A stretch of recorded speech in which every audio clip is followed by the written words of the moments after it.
kecil main api, terbakar hatinya yang sepi. Air mata darah bercampur keringat, bumi dipijak milik orang.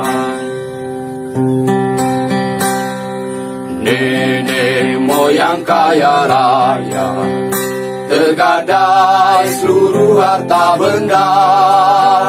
Akibat sengketa sesama kita, cinta lenyap di arus zaman.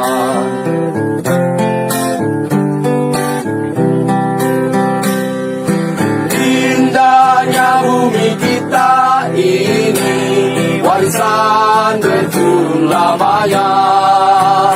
Hasil mengalir ke tangan yang lain, pribumi merintis sendiri.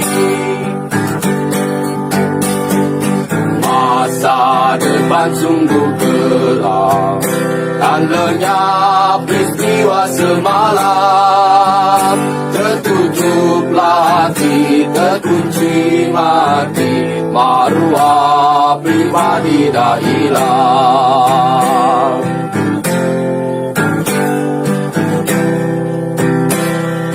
Kini kita cuma tinggal kuasa yang akan menentukan bangsa. Bersatulah hati, bersama berbakti, pulih kembali harga diri. Kita sudah tiada masa, majulah dengan maha perkasa. Janganlah terlerai, teruslah usaha, layukan gagah di Nusantara. Layukan gagah di Nusantara. Layukan gagah di Nusantara.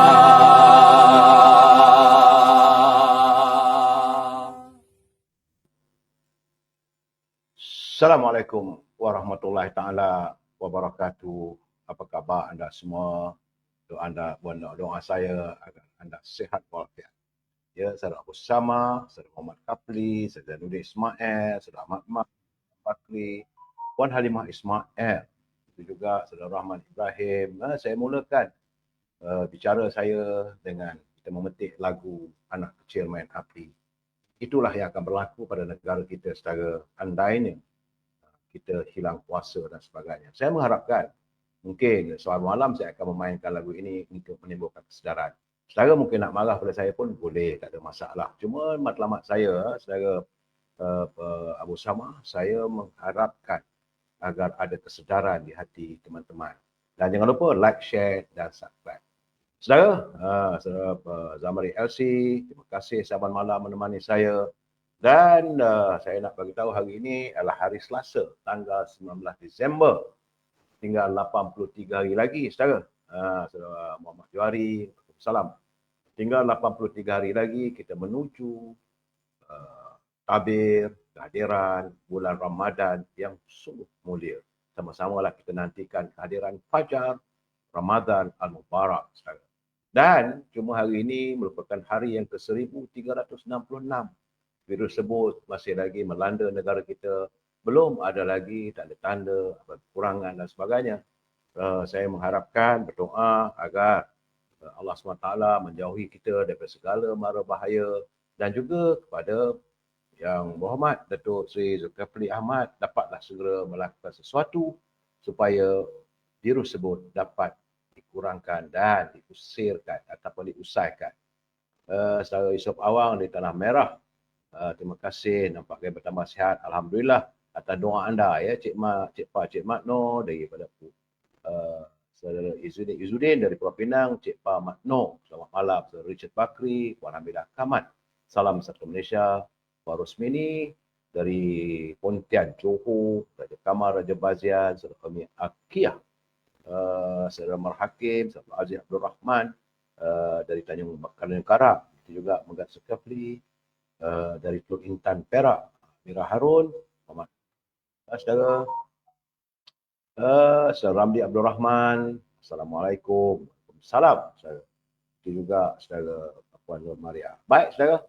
Saya teruskan pencerahan sebab saya mengatakan ini hari yang ke-1366 virus sebut melanda kita, dan kepada teman-teman, kalau kita keluar rumah, dari majlis dan sebagainya, lakukanlah penjarakan sosial kerana saya khawatir, bimbang agaknya virus sebut masih berada lagi sana.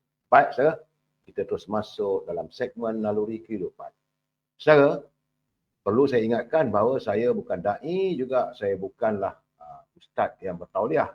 Saya hanya menyantuni tulisan teman-teman. Saudara Abdul Rahman Abdullah dari Johor Bahru, Saudara Syarif Ahmad, itu juga Saudara Azrul Jalil, Saudara Kamisan Dahlan, Puan Rubidin dari Putrajaya bersama pasangannya, Saudara Jalal Ali, Saudara Haji Wan Ismail, Puan Umi Kalsum. Ya, saudara. Baik, saudara. Daripada Syaddad bin Aus, sungguhnya baginda Nabi Muhammad telah pun bersabda bahawa sesungguhnya Allah telah mewajibkan kita berbuat baik kepada segala sesuatu. Malahan jika kalian membunuh, maka bunuhlah secara baik, dan jika kalian menyembelih ini binatang, maka sembelihlah dengan cara yang paling baik. Dan hendaklah salah seorang dari kalian menajamkan pisaunya secara tidak menyeksa semasa melakukan penyembelihan. Ini adalah hadis riwayat Muslim, saudara, yang ke-1955. Statusnya adalah status hadis sahih. Jadi, saudara, kalau kita nak melakukan penyembelihan, nak buat korban, pastikan pisau yang kita gunakan itu tajam. Kerana syariat Islam menuntut agar perbuatan ihsan, menyempurnakan sesuatu dengan baik kepada setiap makhluk di muka bumi ini. Termasuklah dengan haiwan sekali. Murni dan sucinya Islam, haiwan pun disantuni. Kita tak boleh menyeksa atau merosakkan tubuh badan haiwan itu sebagai tujuan yang juga boleh merobek-robek. Begitu juga kepada orang yang melakukan kisyah. Kisyah ini secara hukuman jangan kita robek-robek tubuh badan mereka.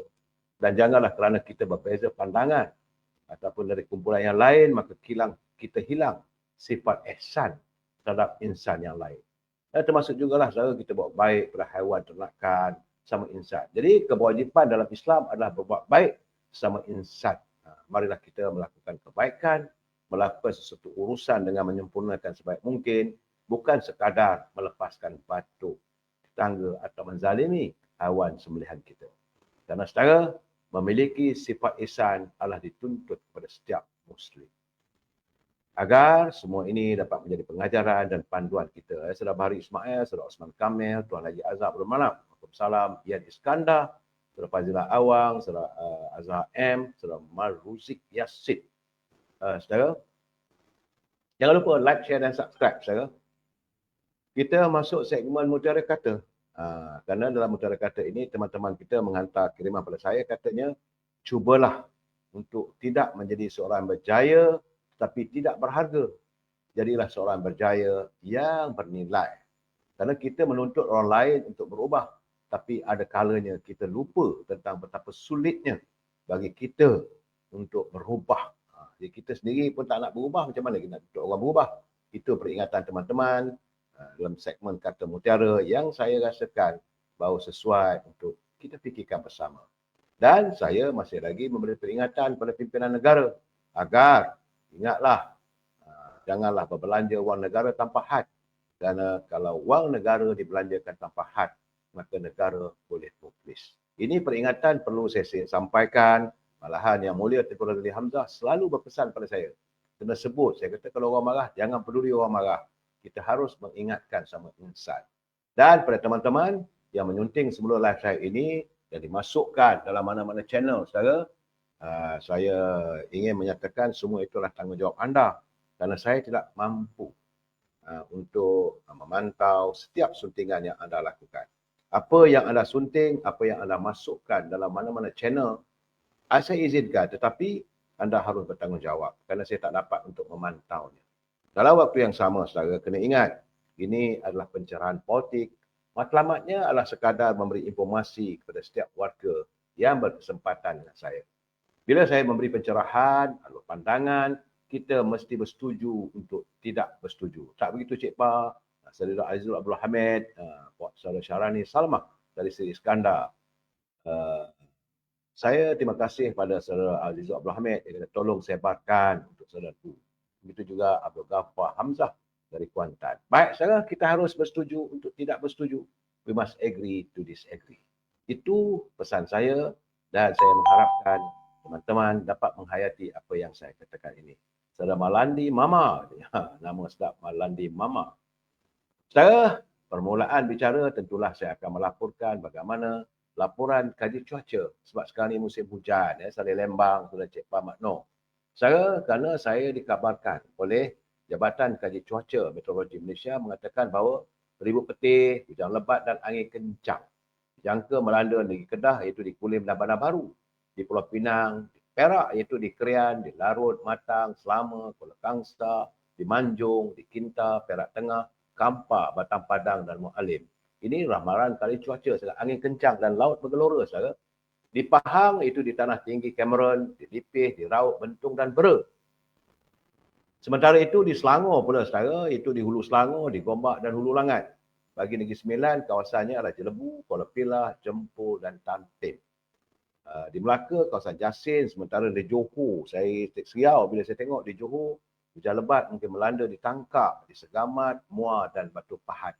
Ini kawasan yang selalu dijengah oleh hujan lebat. Bagi di Sarawak, saudara, adalah di kawasan Samarahan, di Simunjan, di Seri Aman, di Betong, Sariki, Sibu dan Mukah itu di Tanjung Manis, Darul, Matu dan Dalat. Sementara itu di Sabah, saudara, di kawasan pedalaman di Beaufort dan Nabawan. Dan di pantai barat itu di Papar dan Tawau, jugalah Datu. Semua ini sehinggalah lewat malam ini, saudara, hujan ribut dan mungkin sampai awal pagi nanti. Berhati-hati, saudara, kalau rumah anda dinaiki air, dengarlah apa arahan daripada pihak berwajib. Ya, saudara. Puan Normah PE, Airin Awi, Fazil Yub, saudara. Waalaikumsalam. As 270, Zul TikTok. Nama tak sebut Zul saja kata. Baik, saudara. Walaupun dapat ramalan hujan akan berlaku, tetapi nampak gayanya bahawa jumlah mangsa banjir dan mereka yang tempatkan di pusat pemindahan sementara di Kelantan dan Selangor sudah pun menurun pagi tadi, saudara. Di Kelantan jumlahnya turun daripada 5,164 orang kepada 5,087 orang. Daripada 1,592 keluarga, saudara. Semua mereka nampak gayanya ditempatkan di 14 pusat pemindahan sementara melibatkan jajahan pasir mas, iaitu menurut portal bencana Jabatan Masyarakat ada 14 PPS, itu di Sekolah Kebangsaan Kuala Tinggi, Sekolah Kebangsaan Seri Rantau, di Rantau Panjang, Sekolah Kebangsaan Kuala Tokdeh, Kuala Situ, Masjid Lubuk Gong dan Sekolah Menengah Kebangsaan Kuala Priuk. Di Selangor, menurut info bencana banjir, jumlah mangsa banjir menurun kepada 14 orang daripada 5 keluarga pagi tadi, saya. Berbanding 15 orang, saya. Dan laman web rasmi Public Info Jabatan Pengairan dan Saliran memaklumkan setakat jam 8.30 pagi tadi, aras air di Sungai Langat, katanya itu di Bukit Canggang, di Pulau Langat, melebihi tahap waspada dengan bacaan 33 meter. Di Perak, jumlah mangsa banjir ditempatkan di PPS Dewan Serbaguna Padang Tembak di Teluk Intan kekal 65 orang.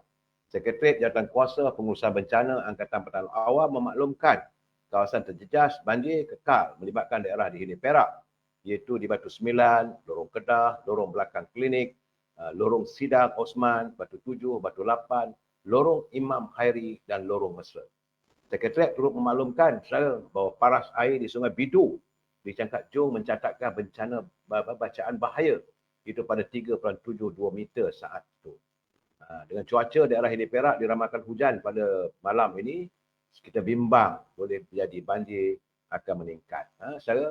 Bagaimanapun, saudara, di Terengganu nampak gayanya banjir bagi gelombang kedua di Terengganu telah pun pulih sepenuhnya apabila 4 pusat pemindahan sementara terakhir di 3 daerah ditutup secara rasmi sekitar jam 1 tengah hari tadi. Demikian menurut Sekretariat Jawatankuasa Pengurusan Bencana Negeri Terengganu, saudara. Bagaimanapun, JPBNT memaklumkan pihaknya sentiasa bersiap siaga menghadapi banjir gelombang yang seterusnya mungkin berlaku kerana dalam musim Timur Laut ini, ia masih belum berakhir. Jadi berhati-hati, saudara.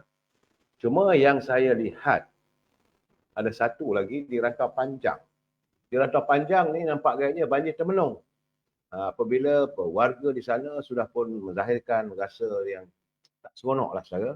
Mereka menuntut agar pihak berkuasa yang menangani projek pembangunan lembangan sungai bersepadu PLSB Sungai Golok. Mereka menggesa kerajaan membina terowong pada benteng terbabit bagi mengatasi masalah air yang tersekat. Nah, ini keadaannya air banjir termenung lah saudara, dia tak keluar. Jadi gesaanlah penduduk Kampung Tersang, Kampung Benang Peroi dan Kampung Gual Tuk Deh. Ini berikutan ratusan rumah berdepan dengan masalah banjir termenung. Dia tak bergerak. Kalau banjir tu dia naik, kemudian dia turun tak apa juga. Ini dia tak bergerak kerana tersekat. Jadi katanya sekurang-kurangnya 10 kampung mengalami masalah banjir termenung. Ini adalah berikutan daripada projek PSB termasuk di Kampung Pusa, Kampung Padang Licin, Kampung Luar dan Kampung Tasik Bakung. Jadi mereka mengharapkan kerana pihak kerajaan sebelum ini telah meluluskan 656 juta bagi pembangunan PSB di Sungai Golok fasa 1 dan membabitkan 4 skop utama iaitu ban banjir Sungai Golok, ban banjir Sungai Lancang Lemal, Kuala Jambu, dari Outlet Gate dan ban Sungai Mentua. Jadi saya haraplah Nek Nazmi dapat melihat persoalan ini kerana keadaan begitu tentulah kita nak buat apa? Banjir termenung, air tak turun, tak naik. Kalau hujan meningkat. Jadi akhirnya air itu tak tersekat, tidak perlu ke laut itu. Itu di di Rantau Panjang, saudara. Bagaimana pula di Sabah? Tiba-tiba saya dapat laporan di Sandakan, saudara. Seramai 4 mangsa banjir telah pun dipindahkan ke tempat selamat selepas rumah mereka di Kampung Garinono, Batu 25 dilimpahi banjir semalam. Hari ini, saudara. Dan dipahamkan hujan lebat melanda daerah itu sejak malam tadi. Menurut Ketua Balai Bomba dan Penyelamat Sandakan, Severino Singkui, pihaknya menerima panggilan kecemasan pada jam 6.06 petang. Dan bagaimanapun setakat jam 8 pagi tadi, seramai 4 orang sudah pun dipindahkan dan perkembangan berkaitan bencana ini akan dimaskini dari masa ke semasa. Tiba-tiba di Sabah pula dah ada banjir. Jadi berhati-hati teman saya. Dalam keadaan begitu, di samping kita menghadapi banjir, nampak gayanya saya menerima laporan yang kurang menyenangkan saya. Itu apabila seorang disahkan meninggal dunia kesan daripada jangkitan COVID minggu lalu. Demikian menurut Menteri Penyelaras COVID di Sabah, Datuk Dr. Joshim Gunsalam. Katanya kematian itu direkodkan di Kota Kinabalu pada minggu epidemiologi yang ke-50 bagi tempoh antara 10 Disember hingga 16 Disember. Dan seramai 139 pesakit masih menerima rawatan di hospital di seluruh negeri Sabah. Jadi sebab itu katanya daerah Kota Kinabalu mencatat kenaikan tertinggi kes COVID ini sepanjang minggu lalu dengan 413 jangkitan. Itu kes baru berbanding cuma 86 kes saja pada 3 hingga 9 Disember lalu. Teman-teman yang tinggal di Kota Kinabalu, berhati-hati, jagalah. Jaga penjarakan sosial, jaga kebersihan diri. Jadi saya mengharapkan kepada mereka untuk mengurangkan risiko penularan jangkitan adalah dinasihatkan berhubung dengan klinik kesihatan yang berhampiran seandainya anda demam ataupun sesama supaya mengurangkan risiko dan segera mendapat rawatan antiviral Paxlovid yang boleh diperolehi di klinik kesihatan berdekatan. Saya haraplah warga di Sabah dapat kita menurunkan jumlah jangkitan. Seriau juga saya sebab bila di Sabah sudah ada banjir dan sebagainya. Baik saya, itu laporan yang dapat saya laporkan. Bagaimana tentang kabar dari Gaza? Sebelum saya menyatakan perkabaran dari Gaza, saya ingin menyantuni bahawa kerajaan Malaysia melalui Kementerian Luarnya, Kementerian Luar sekarang ini dipimpin oleh Datuk Mak Hassan, mengutuk sekeras-kerasnya serangan kejam tentera penceroboh Israel ke atas Hospital Kamal Adwan di Gaza yang menjadi tempat perlindungan rawatan bagi rakyat Palestin. Menurut kenyataan Kementerian Luar yang dipimpin oleh Datuk Mak Hassan, serangan terhadap kemudahan kesihatan merupakan satu ciri pembunuhan beramai-ramai terhadap rakyat Palestin.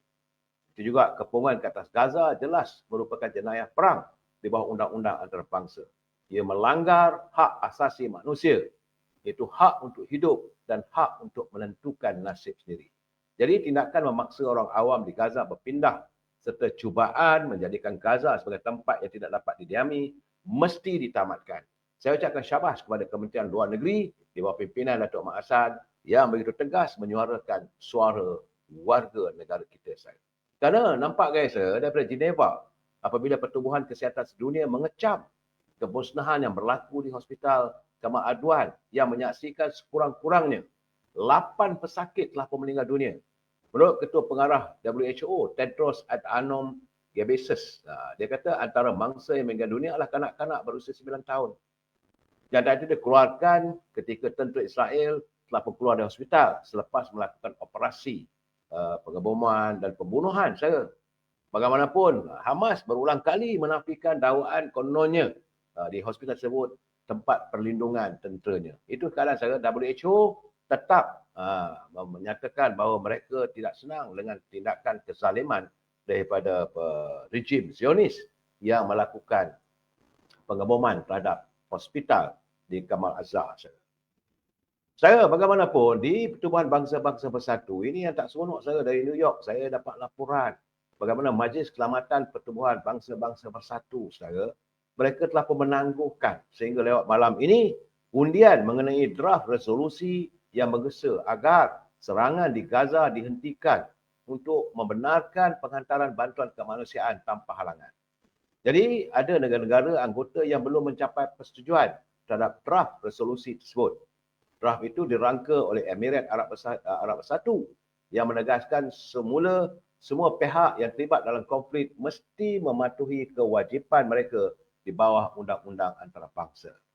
Resolusi itu juga meminta agar mekanisme pemantauan PBB dilaksanakan dengan segera dan draft resolusi itu turut mengutuk semua pelanggaran undang-undang kemanusiaan antarabangsa.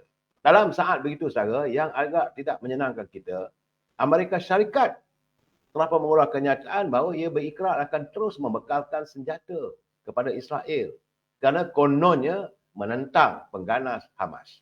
Walaupun begitu, ramai pihak mendesak supaya bantuan kemanusiaan disalurkan kepada penduduk Palestin. Sedangkan pertempuran berterusan pada bulan ketiga Perang Gaza yang paling berdarah dengan Kementerian Kesihatan dikendalikan Hamas melaporkan 110 orang lagi terbunuh. Kezaliman demi kezaliman berlaku dan Amerika mengatakan mereka tetap kekal mau membekalkan senjata kepada Israel. Inilah perlu dikutuk. Dan kalau kita lihat di saat pengeboman ke atas Menanjung Gaza diperhebatkan. Ini saya katakan anak sial 7 keturun. Pimpinan daripada Netanyahu. Ini dia memang betul lah anak sial 7 keturun saya katakan. Kerana mereka melancarkan perang psikologi dengan melakukan vandalisme, merampas, merosak harta benda warga Gaza. Malahan ada yang terbunuh secara berhadapan. Ini saya kata tujuan mereka tidak lain untuk menghapuskan Hamas. Dan kita berdoa pada Allah SWT, melaknatilah Benjamin Netanyahu, satu manusia yang langsung tidak ada punya kemanusiaan. Saya yakin satu ketika nanti dia akan melihat darah-darah yang dihirup oleh tentera Zionis di Gaza itu akan mengalir di hadapan matanya. Dia akan melihat bagaimana darah itu nanti akan terpaling pada dirinya. Kita berdoa ini kebejatan, kerosakan yang dilakukan di Gaza kita tak boleh terima. Bukan hanya sebagai saudara kita secara Islam, malah sebagai kemanusiaan. Sebab di Gaza juga bukan hanya tertakluk pada warga Muslim. Malahan ada juga penganut agama Yahudi, agama Kristian dan sebagainya. Kita melihat bagaimana penderitaan warga Gaza amat menyedihkan hati. Bapa terpaksa mengendong anaknya yang cedera, yang meninggal dunia. Hilang kasih sayang, lebur. Ini saya katakan, itu pimpinan Netanyahu, anak sial 7 keturun. Itulah saya. Sebab itu bagaimana di London sendiri, apabila Elisa Kearns, ia merupakan ahli kanan Parti Konservatif yang sekarang ini mentadbir United Kingdom. Dan beliau melakukan pengurusi jawatankuasa hak ehwal luar Dewan Rakyat memberitahu BBC dalam satu wawancaranya, dia kata Israel saat ini telah pun kehilangan kuasa moralnya. Moral Israel sudah hilang di kaca mata dunia. Kata Kearns, undang-undang kemanusiaan antarabangsa pada pandangan beliau telah dilanggar oleh Israel dan mereka telah pun melangkaui pertahanan diri. Jadi saya melihat bahawa kutukan demi kutukan dunia terhadap Israel berterusan. Dan kita tidak hairanlah apabila Datuk Seri Muhammad Hassan mengeluarkan kenyataan yang mengutuk perbuatan kezaliman yang dilakukan oleh Zionis. Semoga Allah SWT melaknati mereka. Saudara. Itu yang dapat saya laporkan di Gaza. Saudara. Di balik kepala negara kita, saya dalam keadaan begini, saya agak sedih. Satu ketika dulu, saya pernah menyarankan kepada ahli Dewan Rakyat, itu ahli parlimen kawasan Kepala Batas, iaitu Siti Masura. Saya kata, bila kita ketelanjuran, saya minta maaf lah. Berlapang dada, kalau kita buat silap, kita mohon kemaafan. Tapi saya nampak pimpinan PAS masih lagi degil dan membiarkan ahli parlimen yang Muhammad Mastura terkekeh seorang diri lah. Saya bersimpati apabila Mahkamah Tinggi di Georgetown hari ini, sebagaimana dilaporkan oleh Berita Harian, telah memerintahkan agar ahli parlimen Kepala Batas Dr. Siti Mastura Muhammad menjawab tuntutan saman 3 pemimpin DAP terhadapnya sebelum atau pada 11 Januari tahun depan. Jadi pada 27 November lalu, pengurusi DAP Lim Kok Eng dan Sakok memfailkan saman secara berasingan terhadap Siti Mastura. Saya bersimpati dengan beliau. Walaupun kita berbeza pandangan, kita berbeza parti, tapi bagi saya dah menyarankan kalau boleh, ya Muhammad Mastura minta maaf terbuka habis cerita. Kalau dah saman menyaman ni, teruk ni.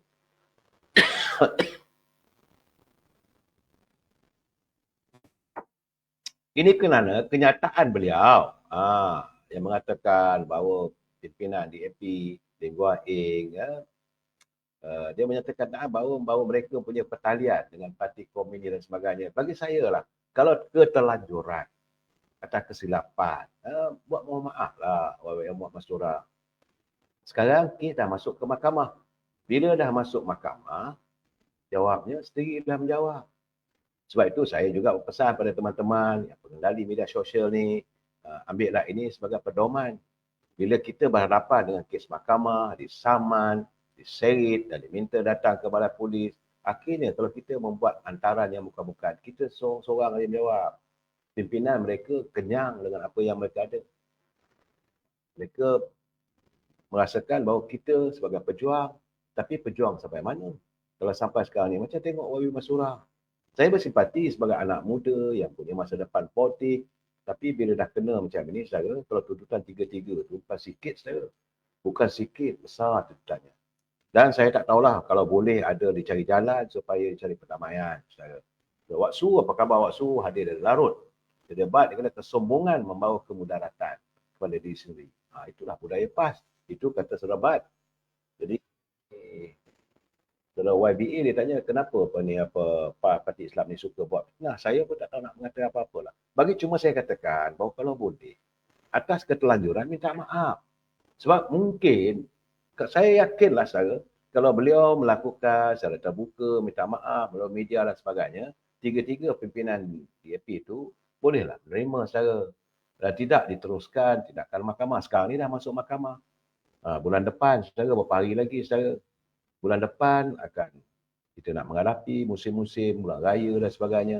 Sibuk pula yang Muhammad Mastura turun naik mahkamah.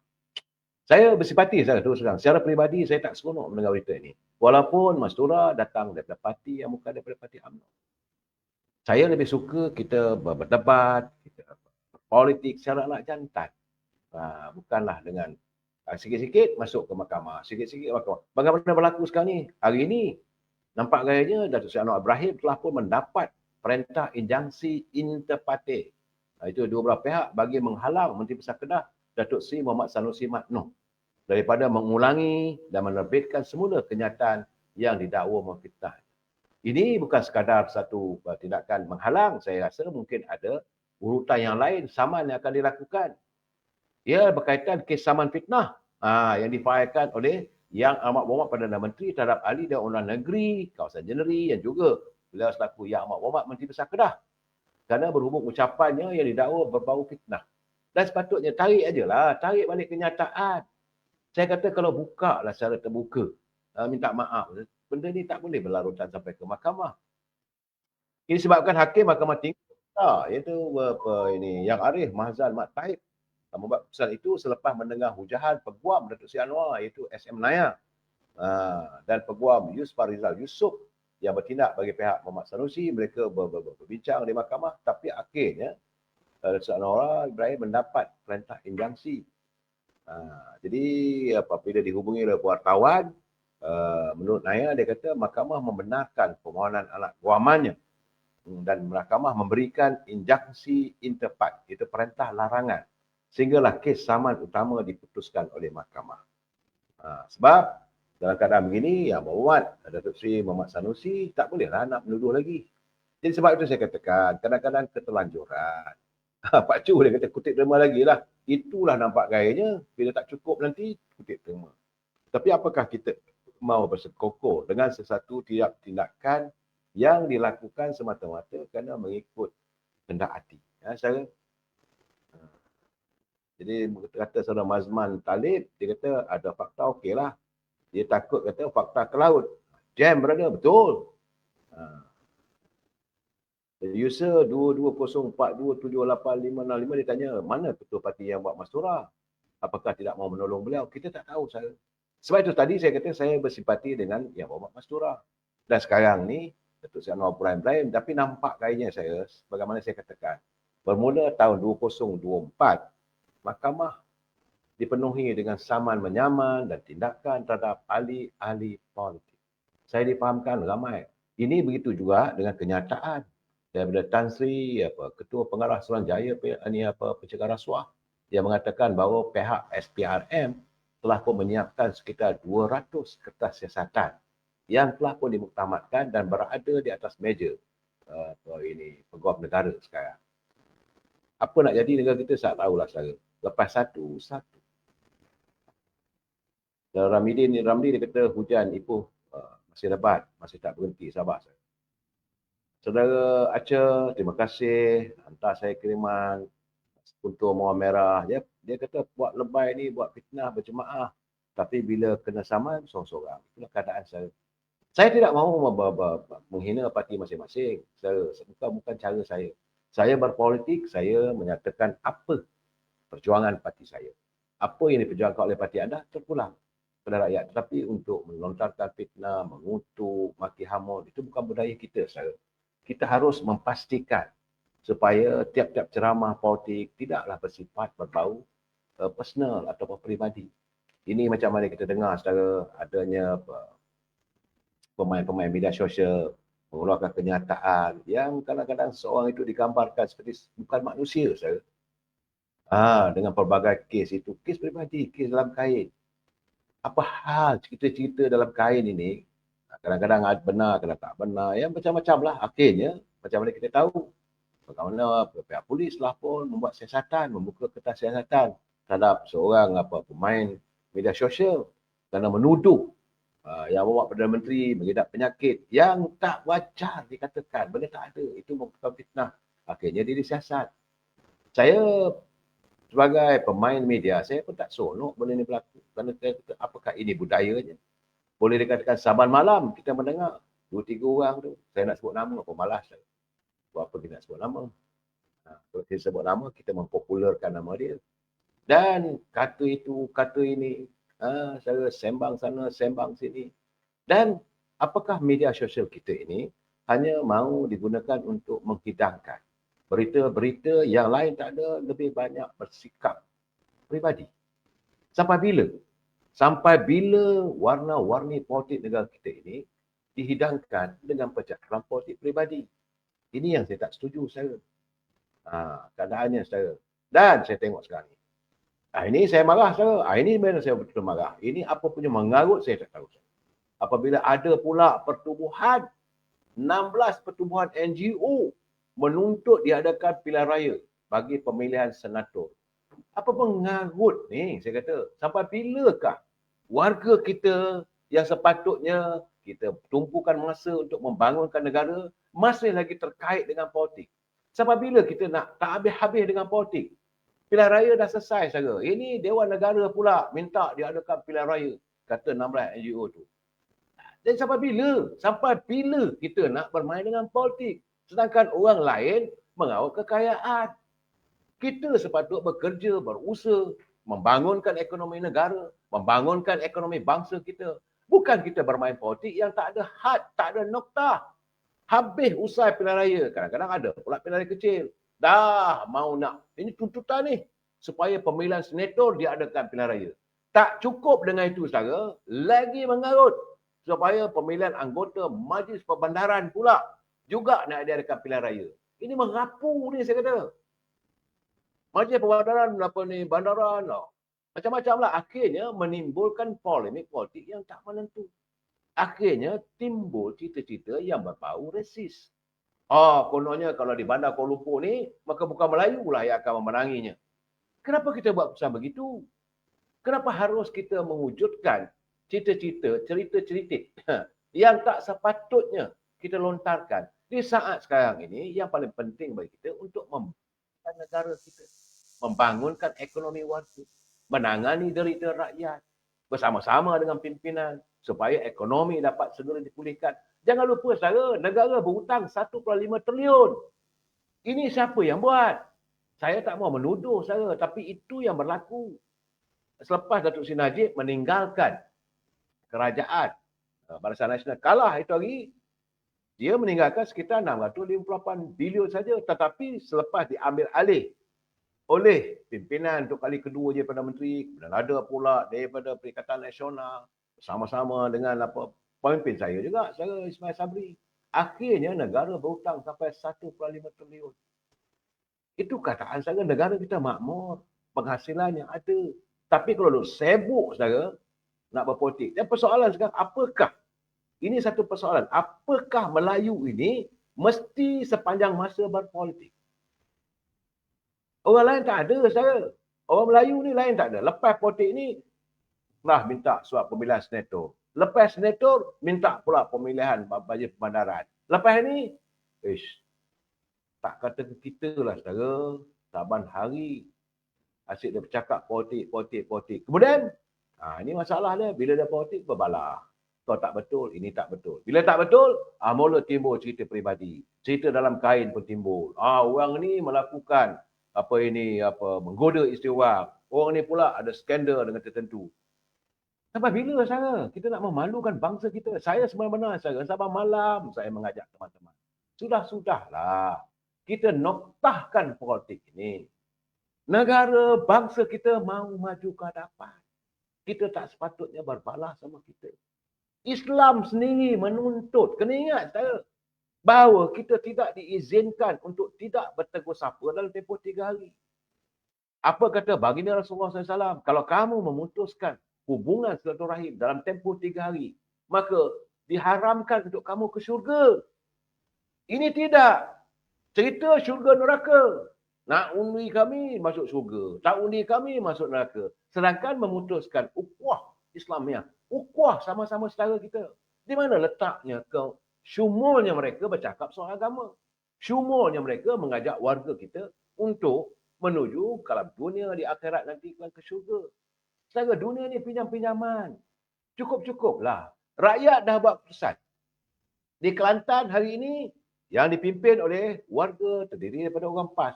Pimpin negara sebaik mungkin. Kelantan sedang banjir. Santunilah rakyat yang sedang menderita. Ini yang dikatakan oleh Yang Amat Berhormat Datuk Seri Ibrahim. Kita menyantuni derita rakyat. Rakyat Kelantan sekarang ini sedang menderita kesan banjir. Bagaimana berlaku di Rantau Panjang. Dah banjir termenung. Sepatutnya kerajaan pimpinan PAS hari ini segeralah bawalah dia tolak ke apa ke, mana kawasan tu agar air dapat disalurkan segera. Kerahkan tenaga supaya warga di Rantau Panjang itu tidak berterusan berada dalam keadaan banjir termenung. Saudara Muhammad Azmi Ali, benar saya dengar sebablah kita dengar lagu Anak Kecil Main Api. Memang saya mulai hari ini saya akan menyiarkan lagu Anak Kecil Main Api ini saban malam. Semoga ada kebenaran. Nenek moyang kaya raya dan gadai seluruh harta benda akibat sengketa sama kita.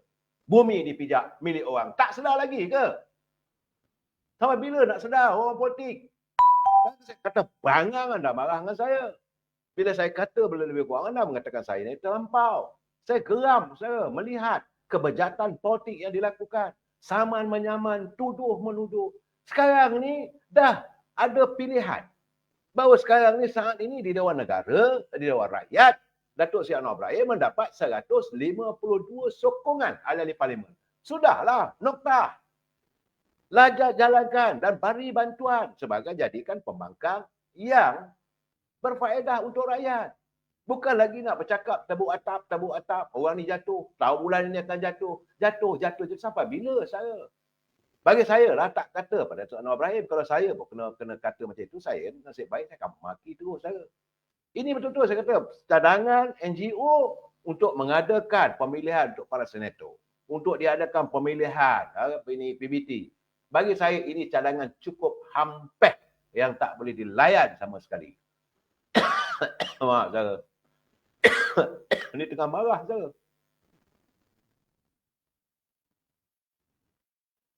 Sebab masa kita sekarang ni, kita tak cukup banyak masa. Dalam keadaan begitu saya, tiba-tiba, ini satu hal lagi saya.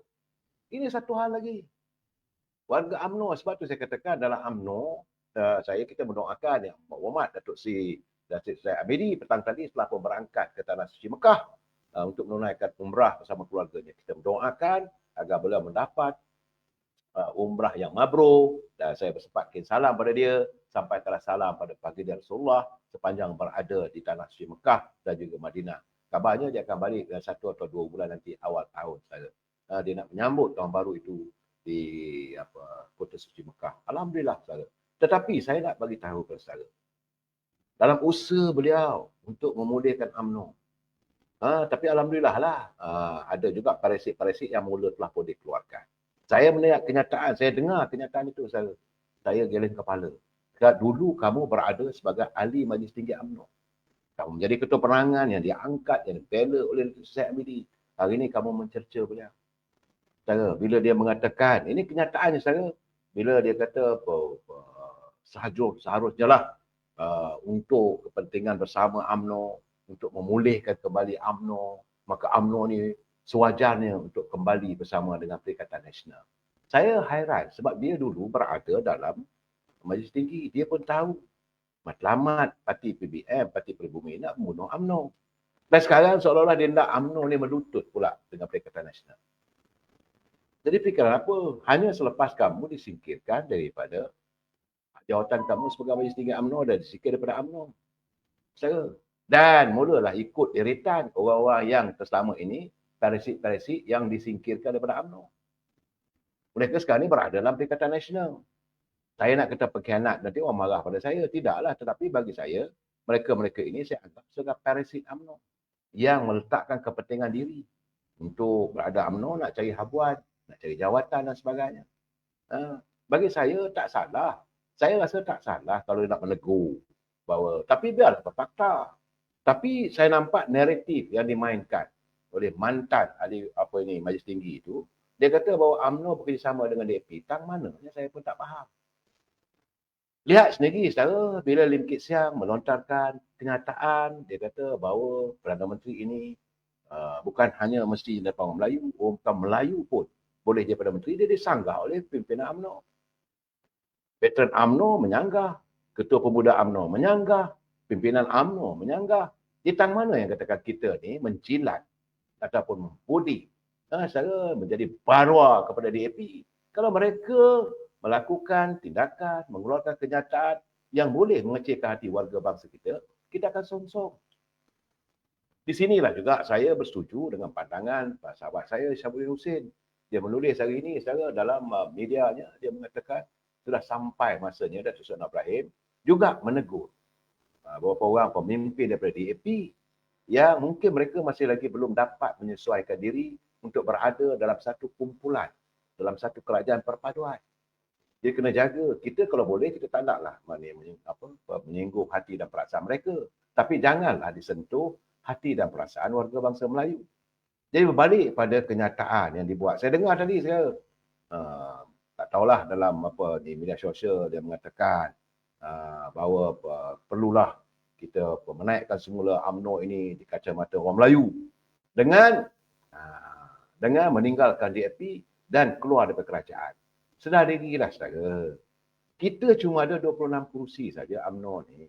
Kalau kita keluar daripada Pakatan Perpaduan, kita menyertai dengan Perikatan Nasional, untuk pilihan yang akan datang, berapa kursi kita nak dapat. Ini kena ingat. Dan apa matlamat mereka? Mereka nak bunuh UMNO. Apakah cadangan itu merupakan untuk membangkitkan UMNO ataupun mau mengkafankan UMNO? Jadi cadangan bekas Ahli Majlis Tinggi UMNO yang disingkirkan itu bagi saya paling mengarut. Kononnya keluar daripada kerajaan sekarang. Bertanding solo. Lagi huyuk. Sekarang ni kita sedang membina kekuatan. UMNO di bawah pimpinan Datuk Zaid Amidi sedang membina kekuatan bersama. Dan saya melihat bagaimana Yang Berhormat Datuk Seri Anwar Ibrahim begitu ikhlas menyantuni UMNO. Sebab itu, kita mendapat sejumlah 7 kursi sebagai menteri. Dulu katalah Menteri Cap Ayam dan sebagainya, sekarang Menteri Kementerian yang dijaga agak penting. Dr. Mak Hassan jaga Menteri Luar. Datuk Seri Khalid Nordin jaga Kementerian Pertahanan. Datuk Dr. Zamri Abdul Kadir jaga Kementerian Pengajian Tinggi. Dan dia bawa masuk balik Ketua Wanita Datuk Seri Dr. Nurhani Ahmad dalam untuk menangani masalah wanita. Soal dia timbalan menteri ke tak ada ni. Jadi saya tangisan kami mengharapkan Datuk Najib dibebaskan kerana rakyat terasa kosong. Memang itu harapan kita saudara, tapi yang itu kita tunggulah keputusannya pihak-pihak yang lebih tinggi daripada pimpinan negara saudara. Bagi saya melihat bahawa bagaimana keadaan bercelarunya pemikiran orang kita. Keluar daripada UMNO, mula balon UMNO setengah mati. Dulu kamu jadi wali majlis tinggi, kenapa kamu pertahankan? Sekarang ni, tiba-tiba dah tak jadi ahli UMNO, dah tersingkir daripada jawatan, kamu dipecat daripada jawatan majlis tinggi. Semua tak betul. Dan, bagi saranan, kononnya hebatlah. Nak jadi pejuang bangsa lah kononnya. Saya melihat apa yang mereka lakukan seolah-olah meniru cara Dr. Mahathir. Dr. Mahathir dulu waktu dia kalah pilihan raya 1969 tak silap saya. Menentang Yusof Prawa di Alor Star Selatan. Dia kalah. Bila dia kalah, dia hadir kononnya sebagai pejuang bangsa Melayu. Maka dia gelar sebagai The Malay Ultra. Oh, Melayu itu, Melayu ini. Tengku Brahman tak betul. Buat surat terbuka. Pada Tengku Brahman kononnya Saban malam bersama dengan pimpinan bukan Melayu. Maju pula kononnya. Macam-macam lah cerita saya. Dan dia dilihat kononnya sebagai pejuang bangsa Melayu. Tapi akhirnya warga Melayu percaya. Dia sebagai Malay Ultra. Dia angkat sebagai pemimpin. Bagaimana saya? Siapa yang dikayakan? Apakah selama 22 tahun dia mentadbir negara ini, Melayu kaya raya? Malahan banyak tanah-tanah yang tergadai. Kita tak boleh menyalahkan dia seorang sebab ada rentetannya. Patutnya dia boleh menegur. Kalau Menteri Besar itu mengizinkan tanah Melayu ini diberi pada bukan Melayu, dia boleh tegur sebab dia Perdana Menteri waktu itu. Projek-projek bagaimana dia agihkan. Sehingga kan Datuk Anwar Ibrahim menyuarakan beliau bosan dengan sikap KKN. Korupsi, kronisme, nepotisme. KKN ini berlaku sepanjang era pimpinannya. Dan sekarang ni, setelah dia turun, ada bertanding semula, jatuhkan UMNO. Kemudian dia dijatuhkan sendiri oleh tangan-tangan ataupun mereka yang meletak dia sebagai Perdana Menteri. Akhirnya, bila dia bertanding di Langkawi, dia pertaruhan. Bukan kalah saya. Hilang ruang pertaruhan. Bila dalam keadaan yang begitu amat hina saya, dunia mentertawakan bagaimana seorang negarawan, seorang Perdana Menteri boleh hilang pertaruhan. Hilang ruang pertaruhan. Dan balik-balik cerita Melayu, saudara. Bangsa Melayu dijaja lagi. Kononnya nak jadi pejuang bangsa Melayu. Saya rasa cukup-cukuplah. Sudah. Sepatutnya sekarang ni, Perdana Menteri Melayu. Timbalan Perdana Menteri Melayu. Dua-dua, saudara. Satu yang Muhammad Datuk Seri. Satu lagi Datuk Seri Fadlah Yusof. Tak ada pula nama Chong Kokai ke apa semua. Tak ada. Dua-dua yang mengiringi Datuk Seri Anwar Ibrahim sebagai timbalan Perdana Menteri. Bukan daripada parti DAP. Dan UMNO mendapat 7 kursi sebagai menteri. Dan 6 timbalan menteri. Nak apa lagi, saudara? Dalam keadaan kita kalah. Tapi pandangan daripada yang lepas daripada setelah dipecat daripada Majlis Tinggi, kita mesti bertanding solo.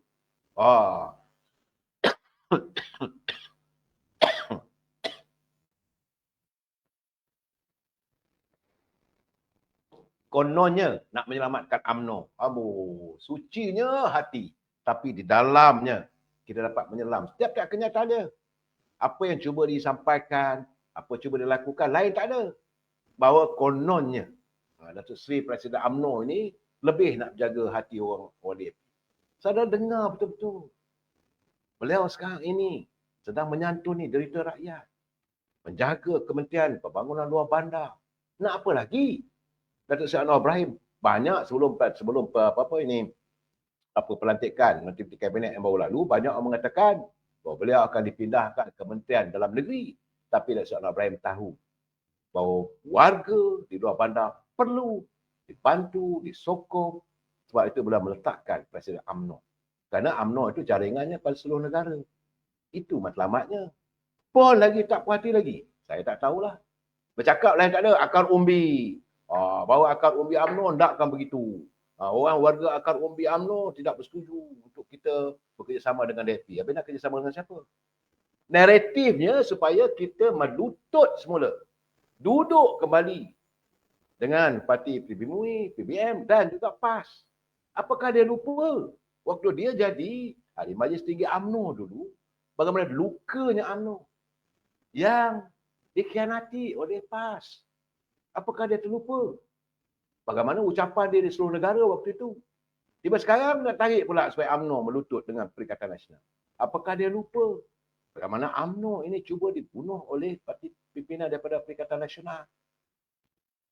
Dengan sekelip mata dia boleh lupa. Kononnya tarik diri daripada kerajaan perpaduan, berserta dengan Perikatan Nasional. Saya kata ini naratif yang dibawa oleh dua orang tu yang dah keluar apa semua.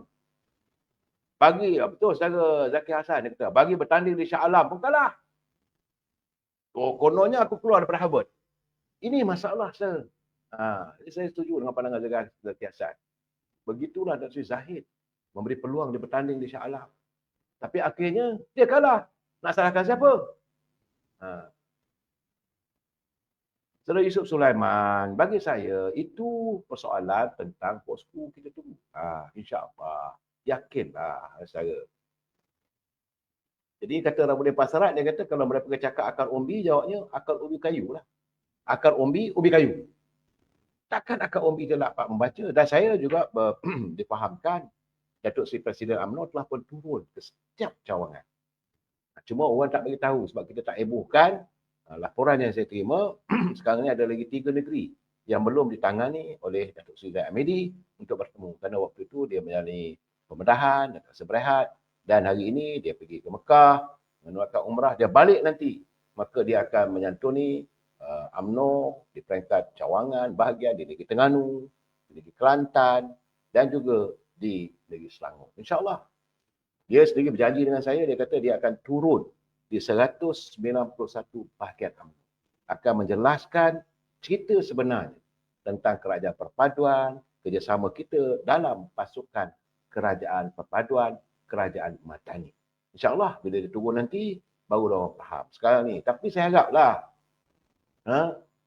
supaya yang dah keluar daripada UMNO ni, yang berada dengan kumpulan sana, buatlah dia punya media sosial dia kena ingatlah. Apakah cadangan dia kononnya nak menaikkan semula UMNO? Apa yang cuba dilakukan? Apa ubah yang cuba lakukan? Lain tak ada saya cuba dilakukan adalah untuk kita berbaik dengan geng broker. Mana mungkin saya? Sebab kita dah kenal siapa mereka. Jadi soal sekarang ni, persoalan kalau sampai masanya UMNO kembali bersama dengan Perikatan Nasional. Persoalan saya, apakah Presiden UMNO tidak pernah mengulurkan salam ukhuwah persaudaraan kepada pimpinan PAS? Apakah UMNO tidak pernah Presiden UMNO mengulurkan salam dengan pimpinan Bersatu? Kena kaji balik sebelum kamu ular kenyataan. Kena ingat kamu berada dalam Majlis Tinggi UMNO waktu itu. Bagaimana air mata yang tumpah di Dewan PWTC, menangis melihat kegembiraan, melihat bercantumnya warga bangsa antara UMNO dengan PAS. Tapi akhirnya bagaimana kita dikhianati? Kita dikhianati. Tapi kamu nak minta, kita nak melutut lagi. Janganlah membaculkan UMNO. Jadi cadangan anda lebih tak ada. Jadi sepatutnya, saya rasalah, kalau itulah cadangannya, eloklah dia sebagai mantan ahli Majlis Tinggi UMNO yang telah pun dipecat. Saya kata elok dah dia menyertai parti bersama. Senang buat kerja. Tak pernah mengatakan saya masih ahli UMNO. Tang mana kau masih ahli UMNO kalau pandangan, naratif kamu lain tak ada. hanyalah untuk menyantun mereka sana. Jadi apa hebat sangat cadangan kamu? Apa hebat sangat cadangan kamu? Saya sebagai warga UMNO, saya orang bawah, saya tidak pernah pun meminta untuk sebarang jawatan. Saya hanya mahu melihat sebagai veteran UMNO dan memerhati gelagat adik-adik kita ni. Jangan sampai kita menggadaikan maruah parti kita. Orang dah buat naya pada kita. Orang dah mengkhianat kita, masih lagi tak melutut. Apakah kita mau jadi pacul? Itu keadaannya. Tapi saya yakinlah, Yang Berhormat si Presiden UMNO, dia tak akan membaculkan UMNO. Kita tidak sama sekali akan kendur perjuangan UMNO tetap. Apa saja yang disantuni oleh pihak lain, perlulah kita santuni. Sebab itu saya juga berterima kasih kepada saudara Pula Muzaffar. Mungkinlah hari Sabtu minggu ini saya akan cuba mengundang beliau hadir ke studio saya nak berbicara. Saudara Pula Mustafa ni, saudara Muzaffar ni, beliau adalah selaku Ketua Penerangan UMNO Wilayah Persekutuan. Saya tertarik hati apabila dia menyatakan bahawa jangan terpedaya helah pembangkang yang mencipta kononnya UMNO ini hilang kuasa. Selaku ahli UMNO katanya dia perlu bersyukur dengan keberadaan kepimpinan parti yang dilihat membarisi Kabinet Kerajaan Perpaduan. Jadi kita warga UMNO perlu berdasarkan kemenangan UMNO yang hanya 26 kursi parlimen pada pilihan raya yang ke-15 dulu. Jadi katanya untuk kita harus mengambil faktor tersebut. Ahli UMNO tidak perlulah melayan persepsi yang cuba dibangkitkan oleh pihak luar termasuk bekas pemimpin parti yang cuba memainkan sentimen UMNO hilang kuasa. Kononnya, saudara. Walaupun saudara kata saudara Muzaffar, dia kata walaupun rombakan kabinet telah berlalu seminggu, tapi masih ada pihak yang berada dalam dan di luar parti masih mempertikai dan mempersoalkan beberapa pemimpin UMNO tidak diberikan tempat sewajarnya. Ini apa cerita ni? Masih dipertikaikan. Jadi sepatutnya UMNO rasa bersyukur dengan lantikan menteri dan timbalan menteri. Dengan macam saya kata tadi, dengan hanya 26 kursi yang kita ada. Kalaulah pemimpin tertentu menolak lantikan itu, bermakna mereka begitu pentingkan diri sendiri. Saya dah bercakap bahawa jawatan menteri itu sama, apa kementerian pun dikri sebagai menteri. Jadi kepada orang luar parti, bekas-bekas pemimpin UMNO, mereka masih lagi terus meracun pemikiran dan melakukan cucuk sana, cucuk sini. Malahan yang lebih mengecewakan, menimbah minyak untuk membakar hati perasaan warga UMNO. Dengan andaian yang tak betul. Kononnya UMNO hilang kuasa. Jadi kata saudara Muzaffar, dia kata warga UMNO harus berhati-hati dengan tindakan naratif jahat yang dimainkan. Selaku Ketua UMNO Bagan Batu, dia kata ada juga pihak yang mensensasikan apabila berlakunya pertukaran kementerian di kalangan pemimpin UMNO, termasuklah timbalan Presiden Datuk Muhammad Hassan daripada Kementerian Pertahanan ke Kementerian Luar Negeri, dan malah memburukkan keadaan katanya apabila mereka memainkan sentimen kononnya Ketua Wanita UMNO dan pelantikan baru-baru ini Datuk Seri Dr. Noorani Ahmad hanya sekadar timbalan Menteri Pembangunan Wanita Keluarga Masyarakat. Jadi mereka juga mempertikaikan lantikan Datuk Seri Johari Abdul Ghani yang tidak dapat portfolio ekonomi atau kewangan. Jadi kini sarannya kepada Datuk Seri Noorani, Datuk Seri Dr. Samsul Nasarah, kerana kononnya bahawa penduduk mereka ini sanggup menerima jawatan sebagai timbalan menteri. Sedangkan dulu penduduk mereka adalah berjawatan menteri. Itu yang cuba dilaga-lagakan saya. Jadi mereka cubalah dengan menggunakan pemimpin wanita, kata saudara Muzaffar tadi, dia kata seperti Dr. Noorani sebagai peluru baru untuk merosakkan ukhuwah ahli-ahli UMNO, terutamanya dalam kalangan ahli-ahli wanita yang mempunyai keahlian lebih 1 juta dan penyokong setia parti UMNO. Ini yang cuba dilakukan oleh mereka. Ayat mudah, Presiden tak jaga atau bagi muka pada wanita. Itu naratif mereka untuk diajak membenci Presiden UMNO. Secara itu keadaan secara begitu juga macam mana dan Seri Muhammad Hassan. Kita lihat bahawa peranan belum pun apa kering dakwat pelantikannya, dia dah ikut dengan Sena Ibrahim berada di Tokyo untuk menyantuni warga peringkat global. Kita perlu ingat sebelum apa-apa pun, saya melihat ada usaha-usaha pihak-pihak yang mahu mengadakan kononnya lah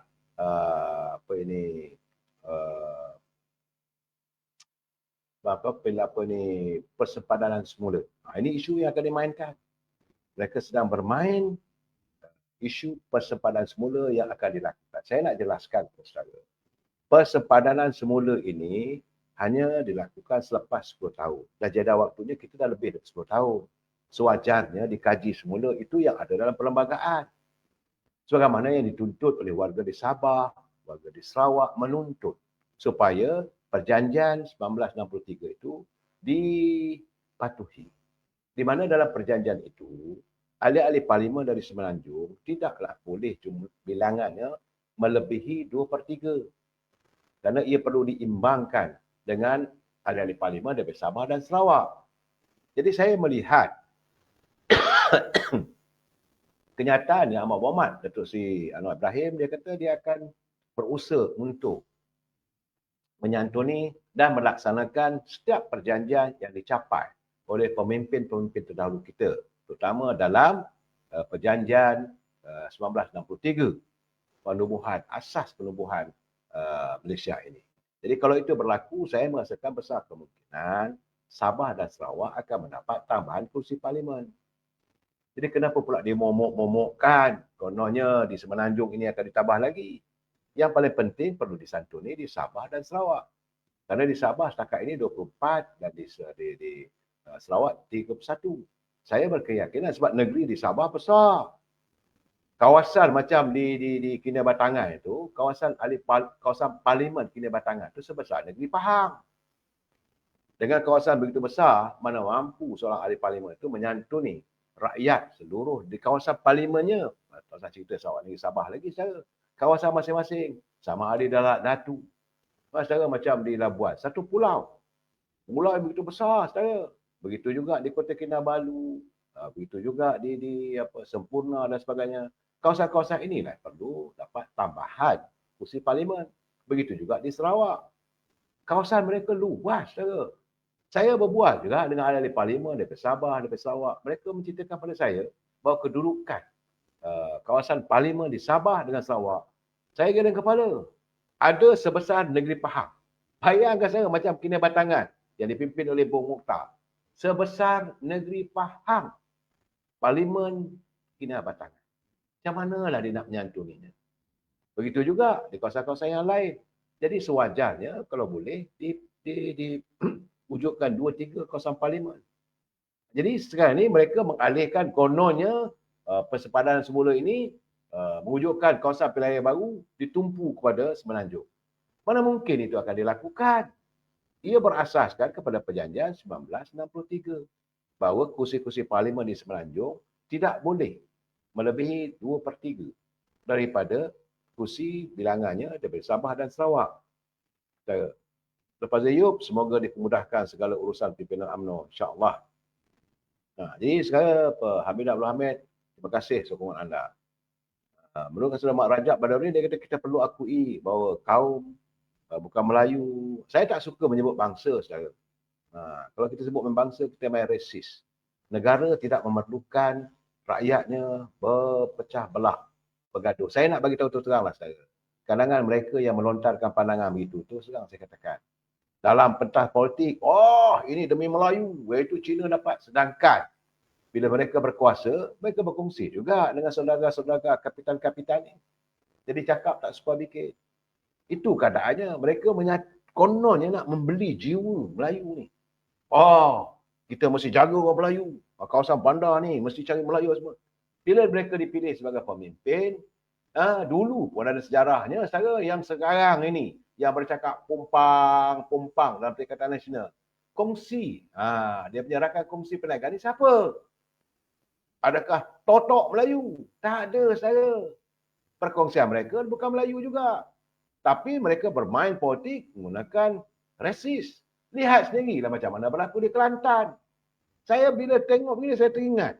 Waktu pilihan raya 6 negeri dulu, bahawa Melayu terancam. Waduh, kita dengar pun naik semangat. Melayu terancam. Jadi kena pilihlah calon-calon daripada parti PAS yang akan menyelamatkan bahawa Melayu ini tidak terancam di Kelantan. Dah jadi ahli parlimen, dah jadi luar negeri, memerintah di Kelantan, siapa yang diberi tanah seluas 23,000 hektar untuk ladang Musangking. Ada orang boleh Kelantan? Fikir-fikir keras saya tak nak cakap lebih. Ini yang saya katakan dari awal tadi. Anak kecil main api, terbakar hatinya yang sepi. Air mata darah bercampur keringat, bumi dipijak milik orang. Hati-hati saudara, kita jumpa lagi besok. Wabillahi taufiq wal hidayah. Assalamualaikum warahmatullahi taala wabarakatuh. Selamat malam. Terima kasih. Bismillahirrahmanirrahim.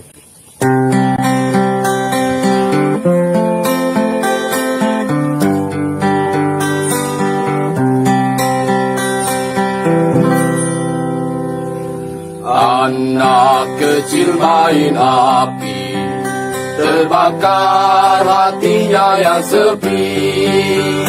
Air mata darah bercampur keringat, bumi dipijak milik orang. Nenek moyang kaya raya, tergadai seluruh harta benda. Akibat sengketa sesama kita, cinta lenyap di arus zaman.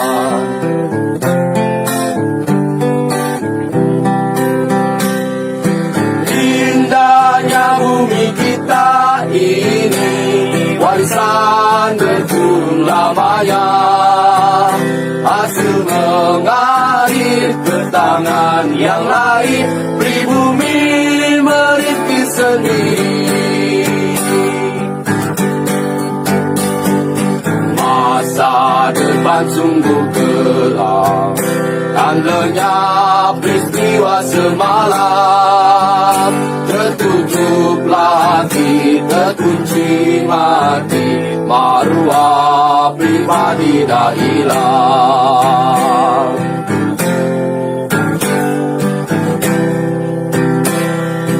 Kini kita cuma tinggal kuasa yang akan menentukan bangsa. Bersatulah hati, bersama berbakti, pulih kembali harga diri. Kita sudah tiada masa, majulah dengan maha perkasa. Janganlah terlelai, teruslah usaha, layukan gagah di Nusantara. Layukan gagah di Nusantara. Layukan gagah di Nusantara.